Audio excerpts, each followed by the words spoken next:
Hi, this is Ashio, and welcome back to Angels with Scaly Wings. We're going to do another mod now. We're on the Aftermath mod. We've done Remy's ending. I think this time we'll go from left to right, I think. We'll check out Anna's ending next. So we got to start over, make sure we get her impressed status, and then we can unlock her new mod. Here we go. There was a large ceremony held to honour me and all the dragons who helped me stop Reza and save both humanity and dragonkind. As time went on and the dragons adapted to their new lives in our world, things are starting to look up. All the friends that I'd made along this journey were living great lives. Lorem received funding for his game from online supporters. He used some of the money to hire a few new people to help with production, and everything was going swimmingly. Adine was offered a sponsorship for her aerobatics career, while Remy became a school teacher of Dragonic history and literature. The two of them ended up together and adopted Amelie and Vara. Bryce, Sebastian, Maverick, and all the other officers were offered jobs as part of the city guard, and with the dragons guarding the streets, crime rate in the city dropped tremendously. Well, and as for me and Anna, we're gonna find out. The process to get her cured had become more complicated than I anticipated. It had taken a few weeks to get all of the dragons from their world into ours. It took another few weeks to get the generators up and running for all of our needs, including the hospitals. And now we had to wait another few weeks for doctors to adjust the cancer cure so that it could be used on dragons without the risk of potentially dangerous side effects. We had told them about the 90% gene homology between humans and dragons, but that 10% gene difference could be the difference between being cured and being killed. The council wanted to be on the safe side, so we were forced to wait until they developed a cure that was 100% guaranteed to work. They were cutting it pretty close too. From what I remember from previous timelines, Anna had about a month left. Of course I didn't dare tell her that. I was worried enough as it was, but my fears were nothing compared to hers. I tried easing the tension by taking her for a walk and getting away from the stress of waiting. So, how do you like it here? It's nice, I guess. It might not be perfect, but at least we're not being blown into oblivion by a giant space rock, or raped and murdered by maniacs outside the city perimeter. Wow. Okay, what's up?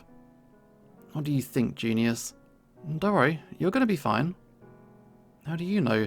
How do you know the cure is going to get finished in time? You said you saw me die of my cancer in a previous timeline. How can you be sure that I'm going to make it? We'll have to wait and see. You worry too much, take a hand. I don't know, let's just take a hand. We've just got to reassure. We can't, cheap words don't really work on her. I reached out and placed her hand in mine, giving it a gentle squeeze as I pulled her close. I promise you everything's going to be fine. Our doctors work pretty fast. Thanks. I pulled her hand up to my face and gave it a tender kiss, and then she locked arms with me and walked closer to me. I thought she might have been embarrassed to be seen in public with me, but then again, she was so afraid of dying, it seemed like she just wanted to spend time with me in case she didn't make it.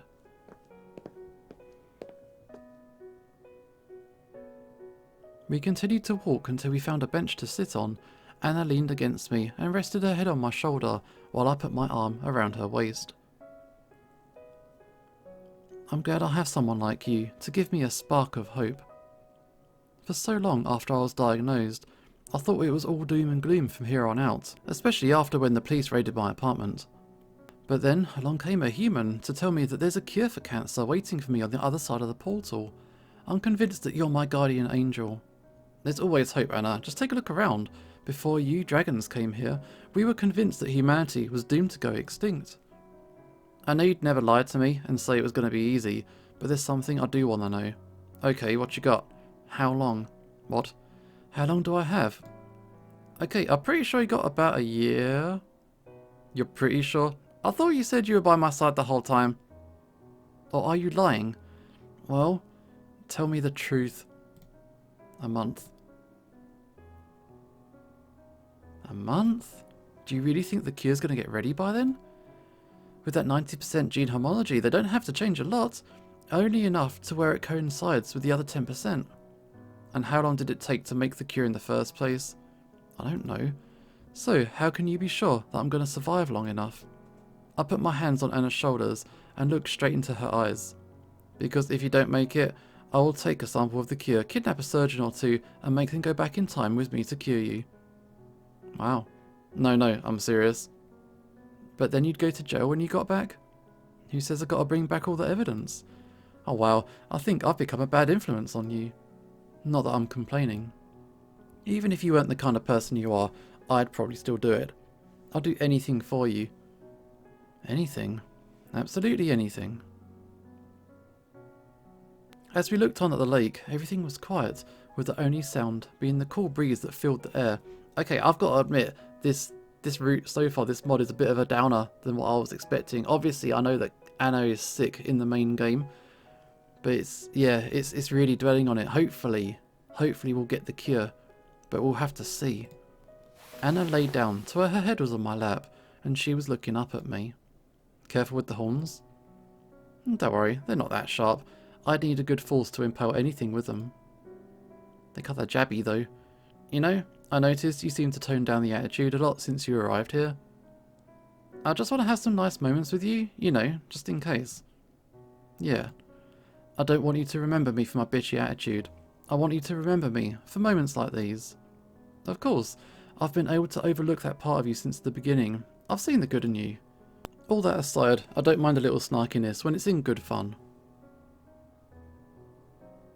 Don't worry, the fun part hasn't gone anywhere, but the niceness is definitely a good change of pace. I guess that's just something you do to me. Maybe it's because, ever since you told me about the cure, ever since we spent that night together, I realised how much you care about me. As a result, I started to care about you right back. I know I said that you're the person I hate the least, but now I feel like it's more than that. I think I unhate you. Wow, I unhate you too. Maverick and I might have had something going, but he never got as close to me as you have. So does that mean I'm the first person you ever slept with? Yeah, pretty much. That's interesting. What about you? Was it your first time? With the dragon. No wonder you seem to know what you were doing. You don't mind. Why would I? If that person ever wants you again, they can't have you anymore because you now belong to me. And all donations to Anna are final. So, which was the better experience, human or dragon? What is this? I mean, gotta say dragon because of... You're not gonna say that if you're gonna be with her. I think you know that answer. Yeah, it was an obvious choice. I'm just like you. I enjoy new experiences. I especially enjoy exotic experiences. Oh wow, exotic you say. I'm glad I could provide you with such an experience. Damn, I've got a reputation to live up to, you know. But your goody two-shoes attitude is kind of contagious. That's your fault. You could have just rejected me when I told you how I felt about you. Instead, you decided you wanted to get closer to me because you know you feel the same way. Maybe I just wanted a good time in case I died in prison. Did you ever think of that? Then why are you still here? Because you'd probably cry if I dumped you after all we've been through together. This is pity romance I'm giving you. Sure, says the girl who didn't want pity when she cried in front of me. I was not crying. Oh wow, so dragons leak water from their eyes for no reason. Okay, got it. Yeah, that's exactly how it works. Why do dragons always get the cool tricks? Damn, I'm impressed. No one can keep up with me like this. Well, I did learn from the best. Indeed you did. Anna stood up from the bench and stretched her arms. Anyway, I'm hungry. Let's get some lunch. There's a cafe not too far. I doubt it's going to have any children's trivia games to play, not that I mind.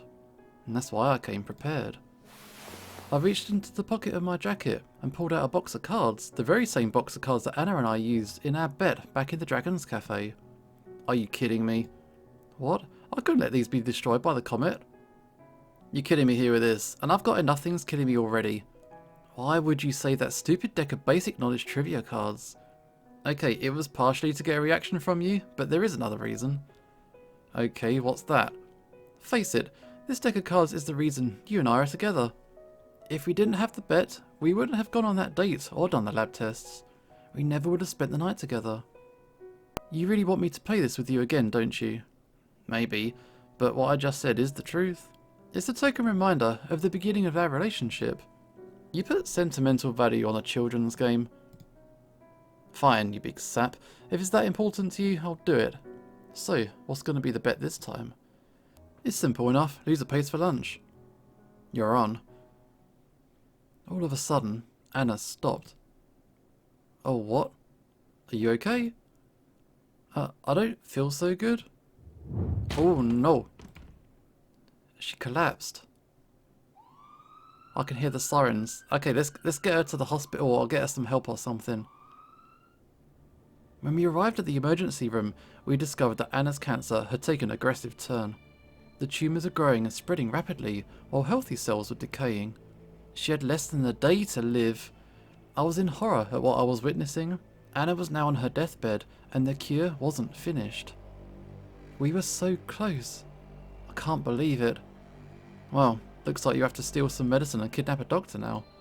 No, I'm not gonna let this happen. What can you do? The cure's not finished. Just let me go. You heard the doctor. I'll be gone tomorrow, and there's nothing we can do about it. Yes, there is. What are we gonna do? I'm sorry, I wish there was something we could do. Oh, thanks, doctor. Give her the human cure. Beg your pardon? You heard me. Give her the human cure. You do realise it might not work, and even if it does, we don't know what kinds of side effects it might have on her. It might kill her instead of curing her. I mean, in this situation, does it matter? She's gonna die anyway, but with this, at least there's a chance. I'm not taking no for an answer here. Have you forgotten what the solar flare did to our resources? The serum to perform the cure is extremely limited. The dragon's generators have only begun to help us restore the hospital to its original state. If this fails, we'll have wasted valuable resources much better spent on a human, whom's guaranteed to survive. So, not only would you be responsible for Anna's death, you'd also be responsible for the death of someone who also needs the serum. My eyes lit up with rage. I clenched my fist, using every last bit of energy to hold back the urge to punch this guy in the throat. You gonna pin this shit on me? Guess what? If Anna dies because she didn't get cured at all, that's on you, it's not on me. Anna helped me stop Reza and save 2 civilizations from extinction, and you're gonna just let her die because you think it'd be a waste? The public wouldn't be very pleased if they knew that you let a hero die just because of a stupid risk factor.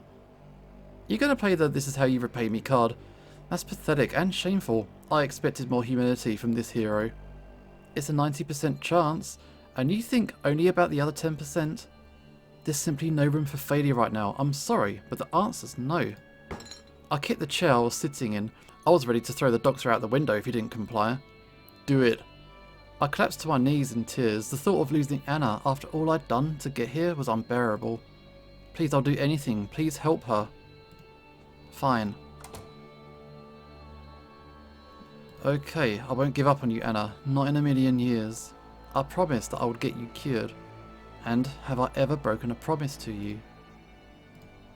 I'm not leaving this hospital without you. Thanks. Oh, how's it gonna go? The doctors took Anna to the operation room, and I was left to wait. I honestly didn't know what I would do if she died again. Should I just move on and find happiness with somebody else? Or should I let all of my work to get here be erased, just to have another chance to save one person, the person I grew to care about the most? I've had to make a lot of tough decisions in all my attempts, but none of those compared to this. It really was damned if you do, damned if you don't kind of scenario. Hopefully, it's not going to come to that though. It had been 4 hours since Anna was taken into the OR, and I was starting to worry that she had gone already. My brain was going haywire from all the stress, and I wasn't sure how much more I could take. I found myself pacing back and forth very anxiously. And that's when a familiar voice called out to me. Hello? Oh, it's Remy. What are you doing here? We heard about Anna's emergency and came to see how it was going. We? Oh, Adine. Oh, and the kids. Everyone's here. Hey. Hey kids, how you doing? Hello. Okay, she spoke. Vara spoke. She seems to be coming around pretty well, aren't you, Vara? Yeah. Daddy, where's Anna? The doctors are fixing her up, honey. She might be in here for a while. How's she doing? Damned if I know. The doctors are doing their best, but it's all I've been told. I felt my words choke up in my throat as I spoke, which didn't go unnoticed by everybody else. I sat down for a moment to compose myself as a few tears escaped from my eyes. You're worried about her, aren't you? I mean, no shit. Obviously. How could I not? She's important to me. In fact, I'm in love. Then, I hope you don't have to go through what I did. Remy, I know, I'm trying. Adine, don't push him. Sorry, I just don't want him to worsen your worries. She's right, I'm not helping by bringing my problems into yours. It's fine. All of a sudden, Vara climbed onto my lap and licked my cheek. I couldn't help but smile at the young dragon. She really seemed to understand how I was feeling. It certainly made me feel better. Thanks, Vara. Yeah, that was sweet. Vara, you little angel. I hugged the little dragon, and she hugged me back. I want a hug too. Alright, Emily practically jumped onto my lap, making me involuntarily grunt upon impact. She wrapped her little arms around me, and I wrapped one around her. She has your excitability, Remy. Nah, she gets that from Mum. Emilia, that is. Emily and Vara went to play with the toys that were in the waiting room. Meanwhile, Remy, Adine and I sat and chatted for a few minutes. I decided to make small talk to help distract me from waiting for the operation to be finished. So, how's family life? Certainly not how we expected it to be, that's for sure. But I couldn't be happier. I never thought it was possible, but Adine filled the void in my heart that Emilia left. Remy, not in front of people. Go ahead, don't let me ruin the moment. Okay, and how have the kids been treating you? Wonderfully. As you can see, Vara's making excellent progress. I know it hasn't been easy for her since of what happened to her parents. It breaks my heart to think about it. Reza's cruel. He killed a father who was just looking out for his sick wife, leaving poor little Vara to have to care for her mother herself. You know what? Now I think about it, maybe we should have killed him. He would have deserved it, but we needed him alive to answer for his crimes. Humanity might not have taken our side otherwise. Besides, he's facing execution now. He'll get what's coming to him. As for Vara, she's got hope now, thanks to you two. I still can't believe I'm really a father. You know, you never told me how Amelie reacted when you told her. She actually didn't believe me at first. What convinced her? Adine just repeated what I said. I've bonded with her so much that until now, she'd only ever listened to me. And when she realised that I was telling the truth, she was bouncing all over the place with excitement. But then, when she saw pictures of Emilia, she started asking questions about why she looked nothing like either of us. I thought it would be hard for her to understand, but she seemed to catch on rather quick. We told her about Anna and what she did to save Emily, including the part about adding her DNA to the mix. After that, she wanted to see Anna. Oh, I see. In that case, try to keep the drama to a minimum. I'd say she's already been through enough right now. We know, we're not mad at her anymore. The opposite, actually. We want to patch things up. Okay, that's good. Besides, she told us about what she's been through in her life, losing her best friend at a young age, getting the very disease she's trying to cure. And what kind of heartless jerk blackmails a terminally ill patient just because he's jealous of her? If anything, that Damien fellow was almost as bad as Reza. Agreed. Anna might have done some bad things, but even she would never stoop that low. So, blackmail is worse than abandoning an unborn hatchling. That's not what I'm saying. Anna did what she did because she was scared and desperate. Damien did what he did out of pure selfishness. Point is, we can forgive Anna for everything that she's done. Okay, good to hear. Alright, so, bad things are happening, but hopefully there is things to look forward to. But we're going to find out more in the next episode. This is Usho signing off, and hopefully I will see you next time.